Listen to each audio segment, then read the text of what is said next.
Friends, നമ്മൾ ഇന്ന് എങ്ങനെയാണ് നല്ല മയമുള്ള ഇഡ്ഡലി ഉണ്ടാക്കാമെന്ന് പഠിക്കാൻ പോവുകയാണ്. ചില ആളുകളൊക്കെ പറയുന്നത് കേട്ടിട്ടുണ്ട്, എത്ര നന്നായിട്ട് ഇഡ്ഡലി ഉണ്ടാക്കാൻ നോക്കില്ല, എങ്ങനെയൊക്കെ നോക്കിയിട്ടും ഇഡ്ഡലി സോഫ്റ്റ് ആവുന്നില്ല, ഭയങ്കര ഹാർഡായി പോകുന്നു. അപ്പോൾ അങ്ങനെ ഉണ്ടാക്കി ശരിയാത്ത ആളുകൾ ഇതൊന്ന് പരീക്ഷിച്ചോളൂ. എന്തായാലും നിങ്ങൾക്ക് ഇഡ്ഡലി നല്ല സോഫ്റ്റായിട്ട് ഉണ്ടാക്കാം. അതിന് വേണ്ടിയിട്ട് വീട്ടിൽ നമ്മൾ നോർമലി ഉപയോഗിക്കുന്ന ഒരു സ്റ്റീലിൻ്റെ ഗ്ലാസ്സാണ്.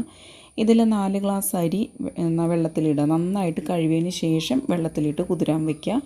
1 ഗ്ലാസ് ഉഴുന്നും 1/2 ടീസ്പൂൺ ഉലുവയും സെപ്പറേറ്റ് നന്നായി കഴുകി വൃത്തിയാക്കിയതിന് ശേഷം വെള്ളത്തിലിട്ട് കുതിർത്ത് വെക്കുക. അങ്ങനെ അരച്ചെടുത്ത മാവുകളാണത്. ഈ ഉഴുന്ന് അരയ്ക്കുമ്പോൾ 1 ഗ്ലാസ് ചോറും 1 ടീസ്പൂൺ വെളിച്ചെണ്ണയും കൂടിയും ചേർത്ത് അരയ്ക്കുക. രണ്ടും സെപ്പറേറ്റ് അരയ്ക്കുന്നതാണ് എപ്പോഴും നല്ലത്. എന്നിട്ട് 2 മാവും കൂടിയും ഒരുമിച്ച് കൂട്ടി മിക്സ് ചെയ്ത് വെച്ചിരിക്കുന്നതാണിത്. ഇനി ഇത് രാത്രി ഞാൻ അരച്ച് വെച്ചിരിക്കുന്നതാണ്. ഇത് രാവിലെ എടുത്ത വീഡിയോ ഉണ്ടോ. രാവിലെ നമുക്ക് മാവ് നന്നായിട്ട് പൊന്തി കിട്ടിയിട്ടുണ്ടായിരുന്നു. നിങ്ങൾക്ക് വീഡിയോയിൽ ക്ലിയർ ആവുമെന്ന് വിചാരിക്കുന്നു. നന്നായിട്ട് മാവ് പൊന്തി കിട്ടിയിട്ടുണ്ട്. ഇനി ഈ സമയത്ത് മാവ് എങ്ങാനും ഇത്തിരി ടൈറ്റാണെന്ന് തോന്നുകയാണെങ്കിൽ നിങ്ങൾക്ക് കുറച്ച് വെള്ളം ചേർത്ത് ഒന്ന് ലൂസാക്കാം. ഒരുപാട് വെള്ളം കൂടി പോകരുത്. ഒരു 2-3 ടേബിൾ സ്പൂൺ വെള്ളം ഉപയോഗിച്ച് ഒന്ന് സോഫ്റ്റാക്കാം. ഇനി ഉണ്ടാക്കുന്നതിന് തൊട്ട് മുമ്പ് മാത്രമേ ഉപ്പ് ചേർക്കാൻ പാടുള്ളൂ. കാരണം ഉപ്പ് ചേർത്ത് മാവ് അരച്ച് വെച്ചിട്ടുണ്ടെങ്കിൽ എനിക്ക് ഉണ്ടാക്കിയ സമയത്തേക്ക് പുളിച്ച് പോകുന്ന പോലെ തോന്നിയിട്ടുണ്ട്. ഉപ്പ് ചേർക്കാതെയാണ് മാവ് കലക്കി വെക്കുന്നതെങ്കിൽ പുളിക്കാറില്ല. അതുകൊണ്ടാണ് ഞാൻ പറഞ്ഞത്. ഇനി ഉപ്പ് ചേർത്ത് വയ്ക്കുന്ന ആളുകളും ഉണ്ട്. ഓക്കെ.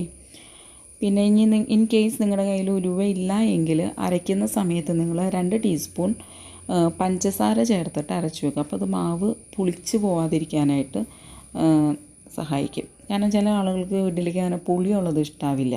പുളിയുള്ള ആളുകൾ ഉണ്ടായാലും ഇഷ്ടക്കേടുള്ള ആളുകളും ഉണ്ട്. ആളുകൾ പലവിധമാണല്ലോ. അപ്പോൾ ഈ ഒരു രീതിയിൽ ഉണ്ടാക്കിയിട്ടുണ്ടെങ്കിൽ ഇതേപോലെ നല്ല മയമുള്ള ഇഡ്ഡലി നിങ്ങൾക്ക് ഉണ്ടാക്കിയെടുക്കാൻ പറ്റും. 4 ഗ്ലാസ് അരി, 1 ഗ്ലാസ് ഉഴുന്ന്, 1 ഗ്ലാസ് ചോറ്, 1/2 ടീസ്പൂൺ ഉലുവ, 1 ടീസ്പൂൺ വെളിച്ചെണ്ണ. ഈ ഒരു കൂട്ട് വെച്ചിട്ട് നിങ്ങൾ ഇഡ്ഡലി ഉണ്ടാക്കിയാൽ നല്ല സോഫ്റ്റായിട്ട് നിങ്ങൾക്ക് നല്ല ഇഡ്ഡലി ഉണ്ടാക്കാൻ പറ്റും. പിന്നെ നിങ്ങൾക്ക് ഇനി പിറ്റേ ദിവസത്തേക്ക് വേണ്ടിയിട്ട് മാവ് എടുത്ത് വയ്ക്കണമെങ്കിൽ ഈ മാവ് പൊന്തി വരുന്ന സമയമില്ല, പൊന്തിയിട്ട് നമ്മൾ മിക്സ് ചെയ്യുന്ന സമയം അപ്പോൾ നന്നായിട്ട് മാവ് മിക്സ് ചെയ്യുക. എന്നിട്ട് നിങ്ങൾ ഏത് പാത്രത്തിലേക്കാണോ മാറ്റേണ്ടത് ആ പാത്രത്തിലേക്ക് മാറ്റി ഫ്രിഡ്ജിലേക്ക് വയ്ക്കുക. അതപ്പോൾ തന്നെ എടുത്ത് മാറ്റി ഫ്രിഡ്ജിലേക്ക് വയ്ക്കണം. ഒരു കാരണവശാലും ഉപ്പ് ചേർക്കരുത്. ഉപ്പ് ചേർക്കുന്നതിന് മുമ്പ് വേണം നിങ്ങൾ പിറ്റേ ദിവസത്തേക്കുള്ള മാവ് എടുത്ത് മാറ്റാനായിട്ട്. ഈ ഒരു മാവ് തന്നെയാണ് ഞാൻ ദോശയ്ക്ക് വേണ്ടിയിട്ട് ഉപയോഗിക്കുന്നത്.